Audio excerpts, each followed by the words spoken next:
একজন বিদ্যুৎ অফিসের কর্মকর্তা সত্য বলার কারণে তার চাকরি হারাতে হয়েছে। অভিযোগ উঠেছে সে নাকি ফেসবুকের মধ্যে বিদ্যুৎ অফিসের গোপন বিষয়গুলো শেয়ার করে মানুষের কাছ থেকে টাকা আত্মসাৎ করে নিত। মানে আসসালামু আলাইকুম প্রিয় বন্ধুরা, চাকরি গেল বিদ্যুৎ কর্মীর। হ্যাঁ, যে লোডশেডিং হচ্ছে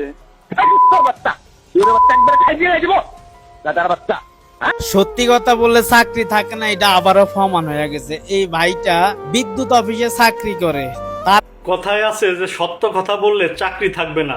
আসসালামু আলাইকুম দর্শক, পল্লী বিদ্যুতের এক কর্মচারী লোডশেডিং নিয়ে ভিডিও বানানোর কারণে তার চাকরি চলে গিয়েছে।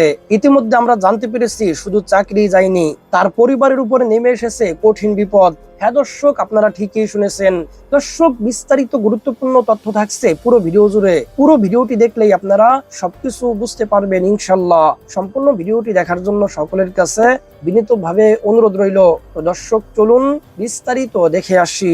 একজন বিদ্যুৎ অফিসের কর্মকর্তা সত্য বলার কারণে তার চাকরি হারাতে হয়েছে। অভিযোগ উঠেছে সে নাকি ফেসবুকের মধ্যে বিদ্যুৎ অফিসের গোপন বিষয়গুলো শেয়ার করে মানুষের কাছ থেকে টাকা আত্মসাৎ করে নিত। মানে মনিটাইজেশনের মাধ্যমে ফেসবুকের কন্টেন্ট থেকে তিনি টাকা ইনকাম করত। এটাই ছিল তার মূলত টার্গেট। এই জন্য ইতিমধ্যেই নাকি তাকে চাকরিচ্যুত করা হয়েছে। তিনি তার চাকরিটি হারিয়েছে, যে চাকরিটি নেওয়ার জন্য দিনের পর দিন রাতের পর রাত জেগে থেকে পড়াশোনা করেছিল। হয়তোবা অনেক টাকা পয়সা খরচ করে সেই চাকরিটি তার কপালে জুটেছিল। আজ সেই চাকরিটি তার হারাতে হয়েছে। তিনি ভিডিওর মাধ্যমে মানুষের কাছে প্রকাশ করার চেষ্টা করেছে কোন কোন অঞ্চলে 3 থেকে 4 ঘন্টা বিদ্যুৎ দিতে তিনি পারছে না। একটানা 5টি 6টি এলাকায় বিদ্যুৎ নেই, শুধুমাত্র একটি এলাকায় বিদ্যুৎ দিতে পারছে। বিদ্যুতের এমন ঘাটতি রয়েছে। সেই সত্য তথ্যগুলো যখনই মানুষের সামনে ভিডিওর মাধ্যমে প্রকাশ করা শুরু করলো, তখন অনেকেই মন্তব্য করা শুরু করলেন তিনি ফেসবুকে ভাইরাল হওয়ার জন্য, ফেসবুক থেকে অর্থ উপার্জন করার জন্যই নাকি এই ধরনের ভিডিওগুলো আপলোড করেছে। নানা ধরনের পত্রিকায় নানাভাবে ক্যাপশন দিয়ে এই লোকটিকে ভাইরাল করে দেওয়া হয়। পরবর্তীতে তার চাকরি হারাতে আর সময় লাগেনি। এটাও আবার ফেসবুকের মধ্যে অনেকে পোস্ট করে যাচ্ছে। অথচ তার সেই ফেসবুক পেজ থেকে এখন পর্যন্ত এমন কোনো তথ্য শেয়ার করা হয়নি যে তার চাকরি হারিয়েছেন। তবে তিনি একটি পোস্ট করে বলেছেন, সর্বপ্রথম সবকিছুর জন্য আন্তরিকভাবে দুঃখ প্রকাশ করছি। আমি ভাবতে পারিনি আমার করা ছোট একটি ভিডিও আমার পরিবার, আমার কর্মস্থল ও পুরো দেশের উপর এত বাজে প্রভাব ফেলবে। সারা দেশে বিভিন্ন এলাকায় গ্রাহক বিদ্যুৎ অফিস করেছে, বিদ্যুৎ কর্মীদের গ্রাহক যেন লোডশেডিং এর জের ধরে অফিস না করে, সেজন্য আমি তাদের বোঝাতে চাচ্ছিলাম যে এই অফিস কিভাবে লোডশেডিং এর পরিচালনা করে। মূল কথা, তারা যেন আমাদের অফিস না করে। কিন্তু সেটা যে মানুষ জাতির কাছে এমন ভাবে উপস্থাপনা করবে আমি বুঝতে পারিনি। কিভাবে কি হয়ে গেল আমি বুঝতে পারিনি। বিশেষ করে কিছু পত্রিকা এমন ভাবে নিউজ করলো আমাকে নিয়ে, যেখানে আমাকে বেঁচে ফেরার পথ রাখেনি। আমি কাউকে দোষারোপ করছি না, হয়তো এইটা আমার ভাগ্য ছিল আর আমার ভুলও ছিল। আমি অফিসের কথা ভেবে ভিডিও করছি। আমি বুঝতে পারছি আমার অজান্তেই এত বড় একটা বিপদ ডেকে এনেছি। সর্বশেষ আমি আমার দেশ ও দেশের মানুষের কাছে আবারও দুঃখ প্রকাশ করছি। আমার কথা ও কাজে যদি কেউ কষ্ট পেয়ে থাকেন তাহলে নিজ গুণে ক্ষমা করে দিবেন। বিশেষ করে আমার ঊর্ধ্বতন স্যারদের দৃষ্টি আকর্ষণ করে বলছি, আমি সত্যি বুঝতে পারিনি বিষয়টা এত দূর গড়াবে। সবাই আমার ও আমার পরিবারের জন্য দোয়া করবেন। আল্লাহ হাফেজ। তার এই পোস্ট থেকে তিনি একটি দুঃখ প্রকাশ করেন, যে দুঃখটি হচ্ছে কিছু পত্র পত্রিকায় এমন ভাবে টাইটেল দিয়ে তার ভিডিওটি প্রকাশ করেছে যাতে করে তার আর বেঁচে ফেরার কোনো পথ ছিল না। হয়তোবা চাকরিটি হারানোর পেছনে সেই সকল পত্র পত্রিকাও দায়ী হতে পারে। তার পোস্ট থেকে এটাই আমরা বুঝতে পেরেছি। দেখেন, বর্তমান সোশ্যাল মিডিয়াটা এতটা ভয়ঙ্কর হয়ে গিয়েছে যে গণমাধ্যমের ডিজিটাল সাইটগুলো কোনো তথ্য যাচাই না করে ভিডিও পাবলিক করে দিচ্ছে। কি করলে কার কি বিপদ আসতে পারে সেদিকে একবারও চিন্তা করছে না। আমি বারবার বলি, এই তথ্য প্রযুক্তির যুগে আপনারা একটু বিশ্লেষণ করে তারপর ভিডিও আপলোড করবেন।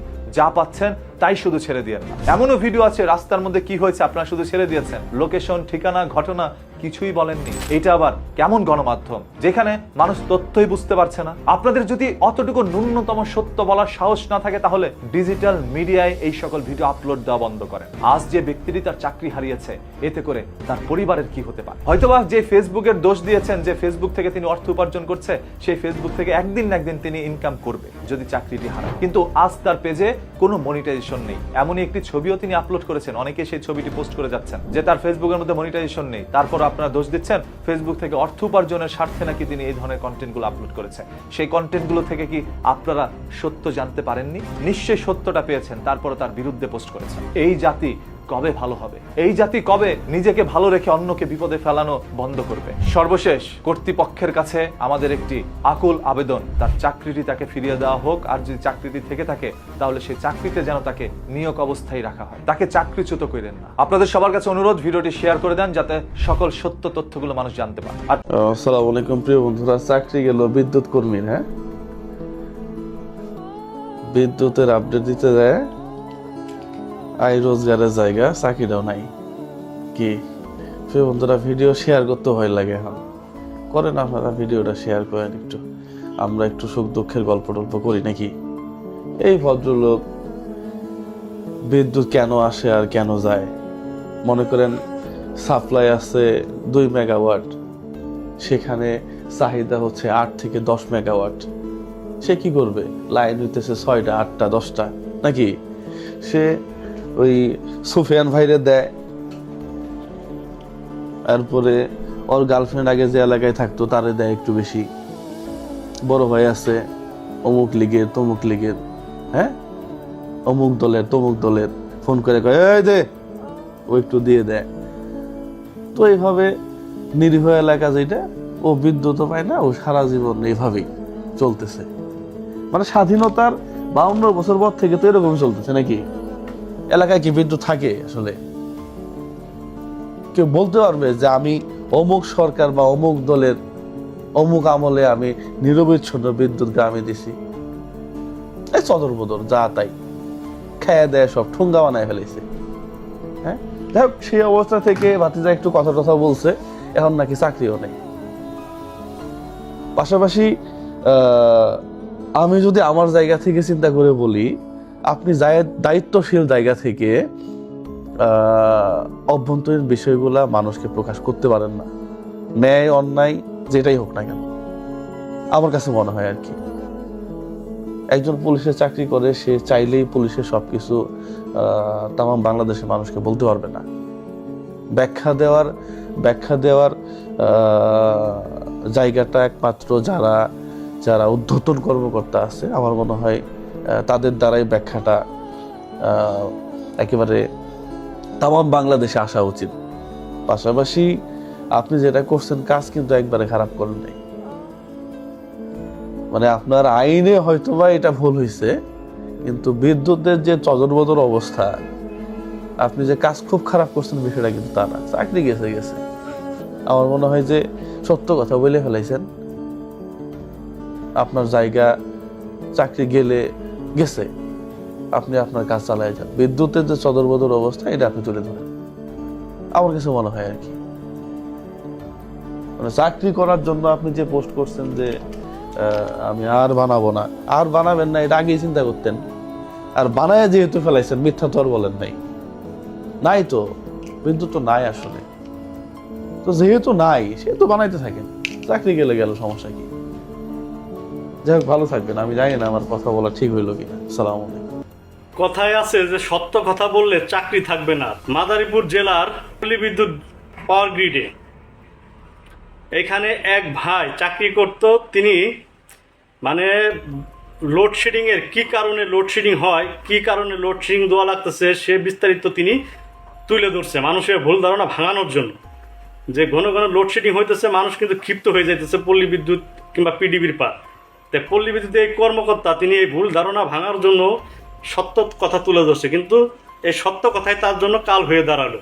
তার চাকরি থেকে তাকে চাকরিচ্যুত করা হলো। দেখেন ক্ষমতার কি অপব্যবহার, এই দেশে সৎ লোকের কোনো দাম নাই। সত্য কথা বলবেন তো চাকরি থাকবে না। আমার দিনে দরকার হইতেছে 4000 মেগাওয়াট বিদ্যুৎ, আমি পাই 2000 মেগাওয়াট বিদ্যুৎ।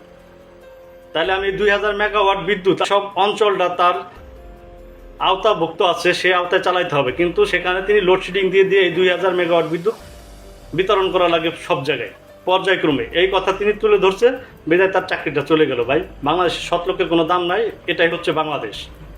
সত্য কথা বলবেন তো চাকরি থাকবে না। সত্যি কথা বললে চাকরি থাকে না, এটা আবারও প্রমাণ হয়ে গেছে। এই ভাইটা বিদ্যুৎ অফিসে চাকরি করে, তার একটা ভিডিওর কারণে তার ক্যারিয়ার শেষ হয়ে গেল, যে তার চাকরিটা পর্যন্ত চলে গেছে। সত্য বলে যে চাকরি চলে যায় এটা নতুন কোনো কিছু না যে সত্যি কথা বলবে তারই চাকরি থাকবো না। এই বাইটার অপরাধ এইটাই, কিছুদিন যাবত লোডশেডিং হওয়ার কারণে যে মানুষে তাদেরকে গালাগালি করে, তাদের অফিসে ভাঙচুর করে, এই টাইপের কিছু ভিডিও সে তার পেজের মধ্যে আপলোড করে। আর ওই ভিডিওর মধ্যে সে বলছিল যে আমাদের কোনো দোষ নেই এই জায়গার মধ্যে, আমরা আসলে কারেন্ট উৎপাদন করি না, আমরা সাপ্লাই করি। আমাদের মেন হেড অফিস থেকে আমাদেরকে যেই পরিমাণ বিদ্যুৎ দেওয়া হয় আমরা শুধু সেগুলো বিভিন্ন এলাকা সাপ্লাই করে থাকি, এটাই আমাদের কাছে, এখানে আর বাড়তি কোনো কাজ নাই। যেই পরিমাণ বিদ্যুৎ আমাদেরকে দিবে সেই পরিমাণে আমরা মানুষের মাঝে এটা বিতরণ করে থাকি, বিভিন্ন এলাকায় এটা বিতরণ করে থাকি, এতটুকু আমাদের কাজে। এখানে আমাদের কোনো নাই যে আমরা কাউরে বেশি দিই কাউরে কম দিই না, আমরা সমানভাবে প্রত্যেকটা এলাকা দেওয়ার চেষ্টা করি। ঠিক এই কথাগুলা বলার কারণে, সত্য কথা বলার কারণে তার আজকে চাকরি নেই।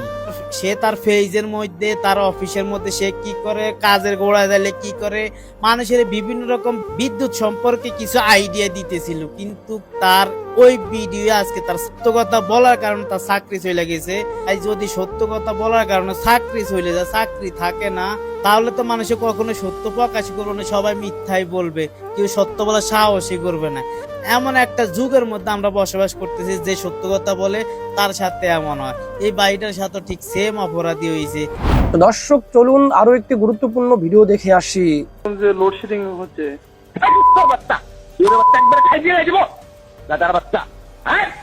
গ্রাহকদেরকে এই সমস্ত কথা কয়, অফিসের কথা বাহিরে হইলে প্রকাশ করে। কি করছি তোমার একটু আগে আমি, হ্যাঁ তোর সাকসেসফুলি ডিউটি করার দরকার নাই। দাদার বাচ্চা অফিসের গোপন কথা মানুষের কাছে প্রকাশ করে দেয়। আর কে আছে ওইখানে, মোবাইল দে, তোর ডিউটি করার দরকার নাই। স্যার আর কেউ নাই এখন। দাদার বাচ্চা লুটশেড দেয়, এই কথা হইলো গ্রাহকরা হইলো ফোন করে কয় লাইন চালু কর, তুই তোর লুটশেড করার দরকার নাই, লাইন চালু করে জানা, তুই লাইন চালু করে আমার জানা। স্যার লাইন চালু হয়েছে। তুই কইতে পারছ না যে ফিরার কি সমস্যা হয়েছে দেখতেছি, সে যেরকমই চালাক হোক, তুই এই কথা কবি কি কারণে? আমি স্যার আমার মুখ থেকে বের করার আগেই উনি বলতেছে কি কালকের মধ্যে আবার লোডশেডিং শুরু করলেন, এই কথা স্যার উনি বলতেছে। তুই তখন বলবি যে না লোডশেড করি নাই, ফিরার কি সমস্যা হয়েছে দেখতেছি। কেন শুধু এমারদাই কল দিচ্ছিলেন স্যার। হ্যাঁ তো স্যার উনি তো বললেন যে, আমি বললাম যে লোডশেডিং হচ্ছে। একবারে খাই দিয়ে দিব দাদার বাচ্চা, হ্যাঁ গ্রাহকদেরকে এই সমস্ত কথা কয়, অফিসের কথা বাহিরে হইলে প্রকাশ করে। কি করছি তোমার একটু আগে আমি, হ্যাঁ তোর সাকসেসফুলি ডিউটি করার দরকার নাই। দাদার বাচ্চা অফিসের গোপন কথা মানুষের কাছে প্রকাশ করে দেয়।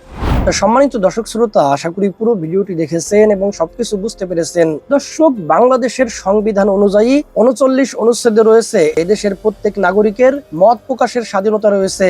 এদেশে এই সংবিধান শুধু নামমাত্রই, এদেশে আপনি মত প্রকাশের স্বাধীনতা পাবেন না। আপনার মত প্রকাশ যেই দলেরই বিপরীতে যাক না কেন, সেই দলই আপনার মুখ বন্ধ করে দিবে। আওয়ামী লীগ হোক, বিএনপি হোক, জামাত হোক, যেই দলই হোক না কেন, আপনাকে কথা বলার সুযোগ দিবে না।